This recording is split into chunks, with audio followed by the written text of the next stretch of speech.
doctor Julio Barrios. Él es estudiante de la Universidad Nacional de Ingeniería, de la Facultad de Ciencias de la carrera de Química. Actualmente está haciendo su tesis de Química Computacional en convenio con el Instituto de Químico-Física Rolanceno de Madrid, España. ¿Correcto? Adelante. Lo recibimos con un aplauso, por favor. ¿Cuál es el láser? Adelante. No, el otro para adelante. Gracias. Hola, buenas tardes. Primeramente agradecer por este encuentro científico internacional, verano 2016. La foto.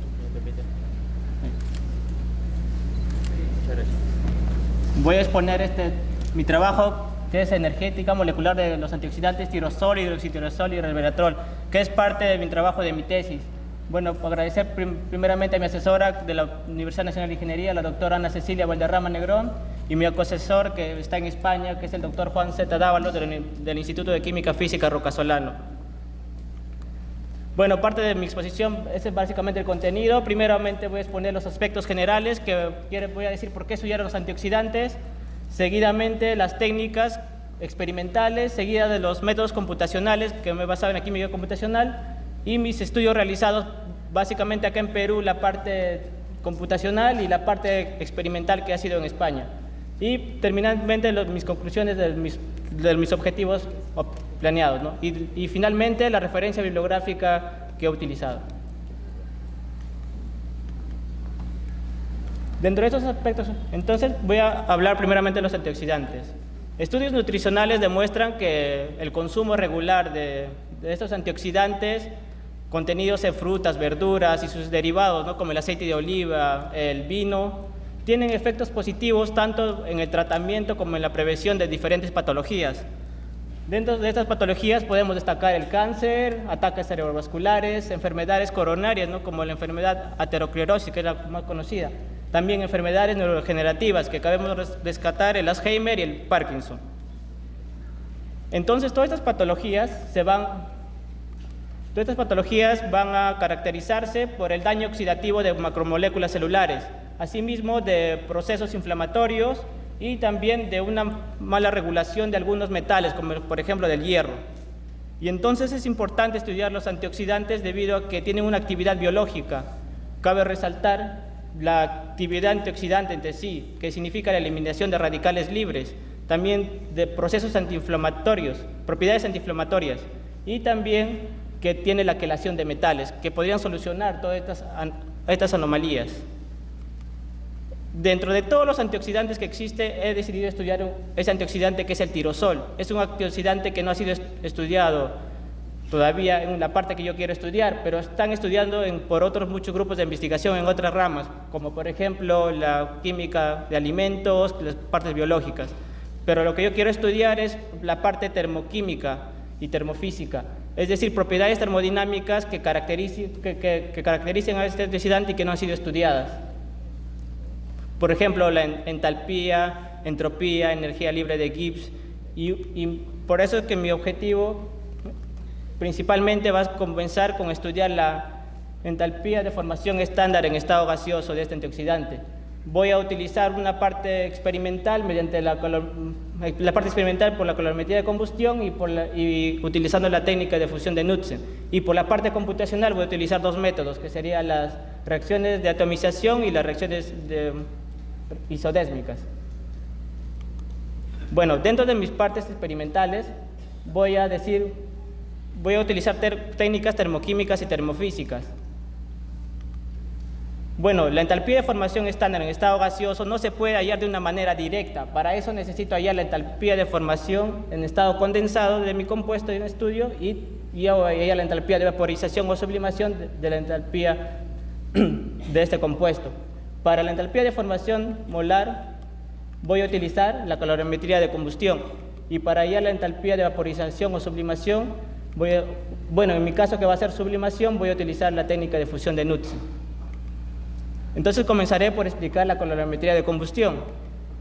Como sabemos, la calorimetría de combustión es una técnica termoquímica que consiste en la combustión total de mi compuesto en estudio en una atmósfera de oxígeno.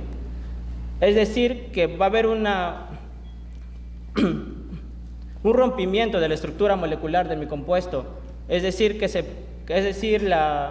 energía de los enlaces de la estructura molecular va a ser liberada y esa energía puede ser cuantificada en el proceso de liberación, pues, mediante este proceso.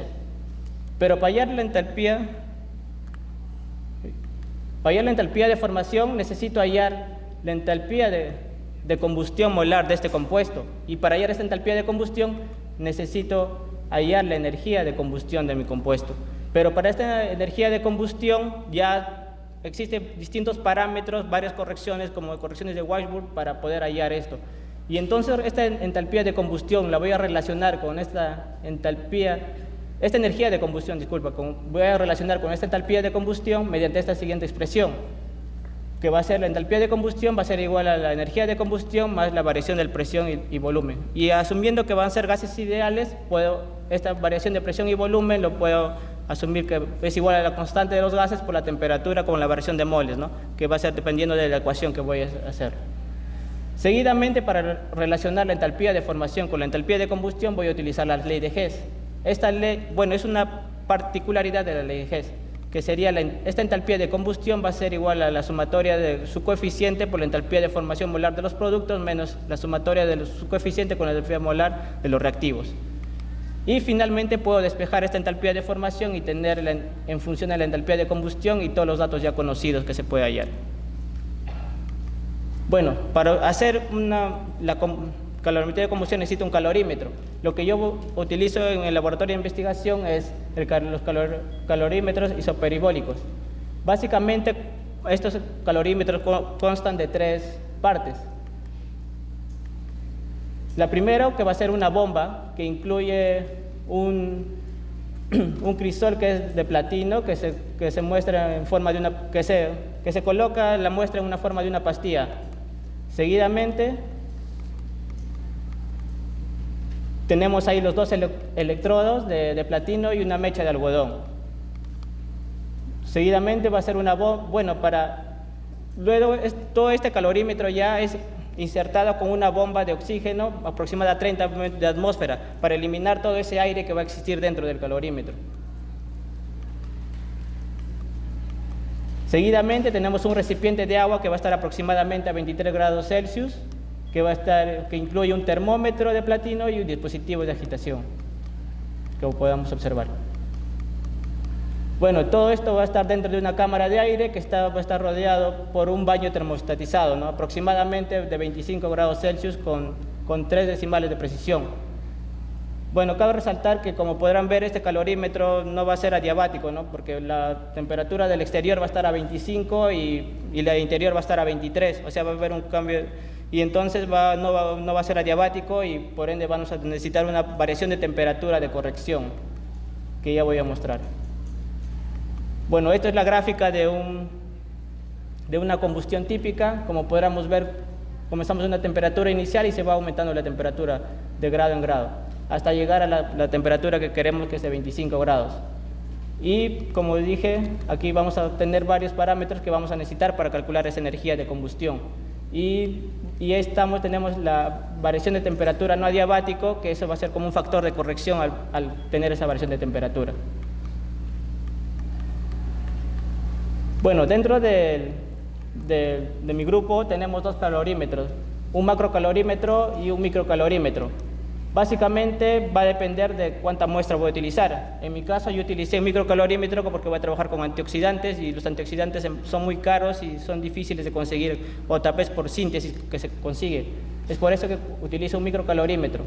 Pero es recomendable utilizar un macrocalorímetro porque la precisión va a ser mejor. Y para utilizar dentro de esta combustión, los compuestos tienen que tener una pureza mayor a 99%, que se puede determinar eso mediante la técnica de DSC.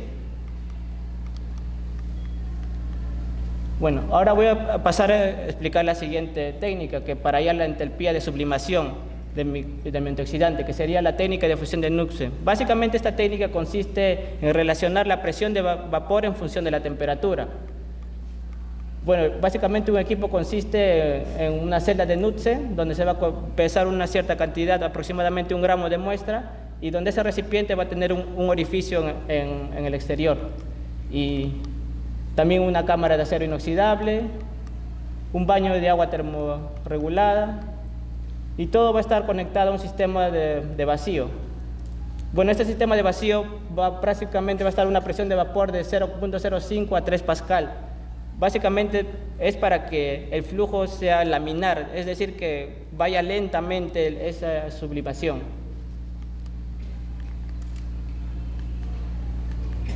Bueno, acá podemos tener esta ecuación que es la presión de vapor en función de la temperatura, ¿no? Y también tenemos esa variación de masa que sería pesar al comienzo y al final, después de toda esa diferencia de masa, y también WA, que son factores de corrección. Por ejemplo, A es la altura de el diámetro de ese agujero, y 2pi la temperatura y la masa molar, ¿no? Y todo esto lo podemos ajustar a la ecuación de Clausius-Clapeyron, tomando el logaritmo de la presión, teniendo una pendiente y la inversa de la temperatura más otro coeficiente, ¿no? Y esta pendiente nos va a dar la información de la entalpía de sublimación de nuestro compuesto en un estudio. Pero esto nos va a dar a una temperatura media, no exactamente la temperatura que nosotros queremos hallar, que es la de 25. Para eso utilizamos esta siguiente expresión, que es la entalpía de sublimación a la temperatura de 25 que queremos, que es la temperatura de sublimación media, más la integral del Cp en estado gaseoso menos el Cp de estado cristalino. Bueno, este Cp en estado gaseoso se puede hallar computacionalmente, y este Cp de estado cristalino se halla utilizando la técnica de DSC. Y finalmente ya podemos hallar la entalpía de sublimación de lo que queremos hallar, de nuestro compuesto en estudio. Bueno, ahora voy a explicar la parte computacional. Quiero ser breve en esta parte. Básicamente existen 3 modelos computacionales, los semiempíricos, que necesitan datos experimentales para poder aproximar la ecuación de Schrödinger. En cambio, Abe y Newton solamente son puros cálculos matemáticos. Y en cambio DFT ya no utiliza la función de onda para aproximar la ecuación de Schrödinger, sino utiliza la función de densidad electrónica en su lugar. Dentro de cada modelo existen diferentes métodos, dependiendo qué aplicación le va a dar uno. Por ejemplo, tenemos el método Betters-Lee, que se utiliza para moléculas orgánicas, BMK para barreras de reacción, M06 en cinética química. En cambio, Abe y Newton, como son más datos que son por puro cálculo matemático, son más precisos. Y es por eso que se utiliza en la termoquímica para el caso que vamos a reportar a un valor, como un dato científico. Por eso tenemos G3, G4, ¿no? Y G1 y G2 ya no están siendo utilizados actualmente. Bueno, dentro de toda la parte de química computacional, lo que voy a estudiar de la parte de termoquímica computacional, que incluye de usar datos, cálculos computacionales para predicciones termoquímicas. Bueno, cabe resaltar que lo que quiero hacer en estudio es la entalpía de formación molar estándar, que significa que es el cambio de entalpía del proceso de formación de un molde compuesto a partir de sus elementos en sus estados estándar a una temperatura de 25 y una presión de 1 bar. Como mencioné, voy a utilizar 2 métodos aquí en parte computacional. Uno que es las reacciones de atomización, que consiste en la descomposición del compuesto en estado gaseoso en los átomos, ¿no?, de cada uno. Y esta entalpía de atomización lo puedo realizar en función de su energía, bien para cada uno, y a su vez también lo puedo relacionar con la entalpía de formación de los reactantes menos la entalpía de formación de los productos. Igualando estas 2 ecuaciones puedo tener la entalpía de formación de mi compuesto que quiero estudiar, pero los cálculos que me dan van a ser a 0 Kelvin. Lo que nosotros necesitamos es a 25, para eso utilizamos capacidades caloríficas y dependiendo de qué compuestos se pueden formar, como es el hidrógeno y el oxígeno, para ver y poder convertirlo a la temperatura que deseamos. Bueno, la otra método sería las reacciones isodésmicas, que es una reacción que no necesariamente tiene que ser real, pero que se va a mantener el número y el tipo de enlaces dentro del mismo miembro, ¿no? Por ejemplo, tenemos el clorobenceno, que se va a descomponer en una molécula de benceno más más clorometano, ¿no? Y para balancear esa ecuación aumentamos un metano más. Dentro de todos estos métodos de reacciones isodésmicas, las más conocidas son los BCI, que es una subclase que es en esta descomposición en moléculas sencillas, ¿no?, que puede ser un metano, un metanol, un etanol. Bueno, dentro de esta parte de estudios realizados, básicamente voy a hacer lo que hice en la parte experimental, que fue mi estancia en España. Para eso cabe resaltar que la entalpía de formación lo hice por calorimetría de combustión y la entalpía de sublimación lo hice con la técnica de fusión de Knudsen. Bueno, primeramente, para hallar la entalpía de formación en estado sólido, se pesa 45 a 60 miligramos de antioxidante y se prepara una pastilla. Esa pastilla se coloca en el crisol y como una mecha se coloca un algodón que va a unos hilos de platino para poder utilizar la combustión. Entonces se calibra todo el equipo para que va aumentando la temperatura y ocurre la combustión respectiva. Y dentro de todos esos calorímetros también existen varios parámetros que podemos ver en esta tabla para poder hallar la energía de combustión, que es lo que primero tenemos que hallar. Y para este experimento yo hice 5 experimentos, como podrán observar ahí en la siguiente tabla. Ya obtenido esta energía de combustión, puedo hallarla, porque ya se puede hallar la entalpía de combustión, pero para eso necesitamos la reacción de combustión. Y ponemos esa siguiente reacción como si fuera una combustión completa, y eso se verifica porque el calorímetro, cabe ver que no mencioné antes, pero tiene detectores, que no se ha producido CO y no sea una combustión incompleta. Ya obteniendo esta entalpía de combustión, puedo hallar la entalpía de formación por la ley de Hess, la siguiente expresión, y al final y como ya la entalpía de formación, por ejemplo, del agua y del CO2 ya son datos experimentales ya en la bibliografía que lo podemos encontrar, lo puedo resumir en la siguiente tabla, ¿no? Y finalmente mi entalpía de formación en estado sólido va a ser de menos 422.9 más menos 3.8 kJ por mol. Bueno, el otro parámetro que necesito determinar es la entalpía de sublimación estándar. Esto yo no lo pude determinar porque allá en España no teníamos el equipo correspondiente, pero hemos trabajado con un convenio con la Universidad de Porto de Portugal, con la doctora María Ribeiro, que me reportó este resultado. Y obteniendo un valor de la entalpía de sublimación de este compuesto de 124.7 más menos 4.5. Seguidamente, ahora sí ya voy a hallar la entalpía de formación molar en estado gaseoso de antioxidante, que sería una simple suma de la entalpía de formación en estado sólido más la entalpía de sublimación, obteniendo un valor de menos 298.2 más menos 5.9 kJ por mol. Bueno, en la parte de trabajo computacional trabajé con 8 conformeros hallado de antioxidante que lo realicé en un programa Spartan. Y como dije, el primer método va a ser para hallar esa entalpía mediante las reacciones de atomización. Entonces descompongo mi antioxidante en estado gaseoso en 8 átomos de carbono, en 10 de hidrógeno y 2 de oxígeno. Y hallo su entalpía de atomización respectiva en función de sus energías. Y también que la entalpía de atomización se puede representar en función de la entalpía de formación, que sería de los productos menos la de los reactantes, que sería mi antioxidante en estudio. Igualando las dos expresiones,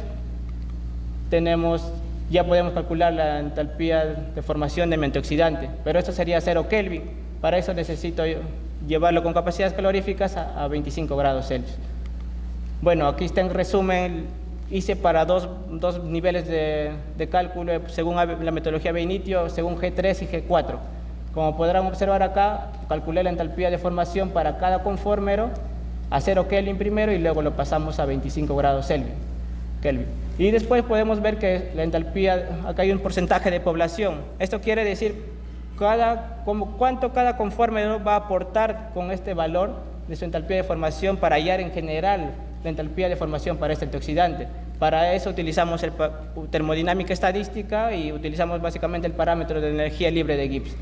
Y entonces finalmente hacemos un ponderado de cuánto va a aportar cada conformero y lo multiplicamos por su entalpía de formación. Y teniendo acá como resultado para el nivel G3 de menos 301 y G4 para menos 300.7. Y si comparamos con el valor experimental obtenido, me sale menos 298.2 más menos 5.9, ¿no? Y vemos esta desviación comparado con el experimental y está dentro, ¿no?, de esta incertidumbre. Utilizando ahora reacciones isodésmicas, que es mantener el número y el tipo de enlace, descomponemos este antioxidante en 5 átomos de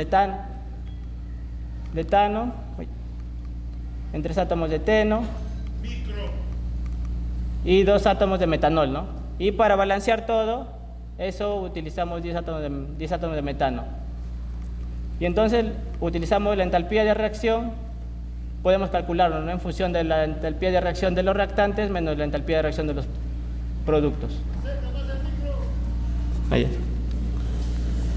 es.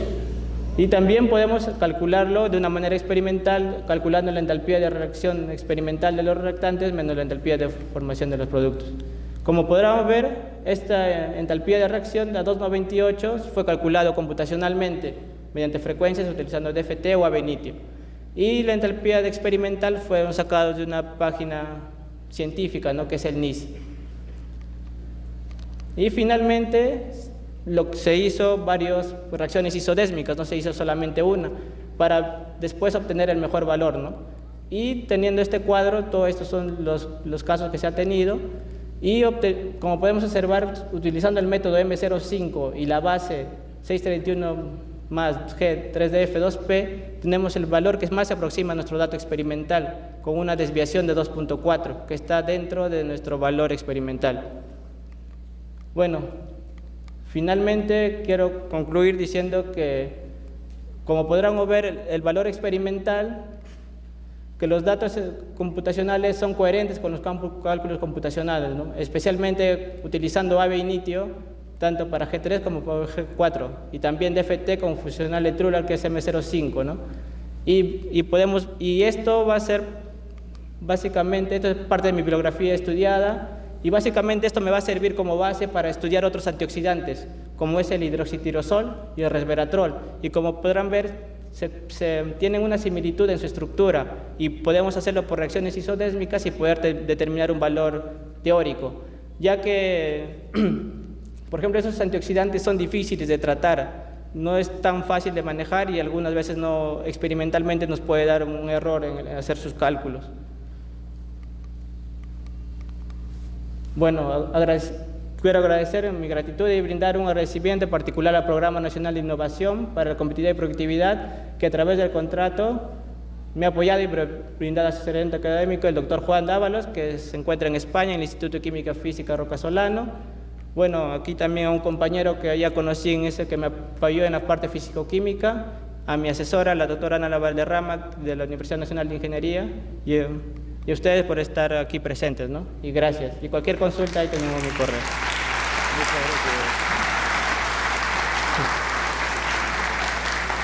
gracias. En nombre del Encuentro Científico Internacional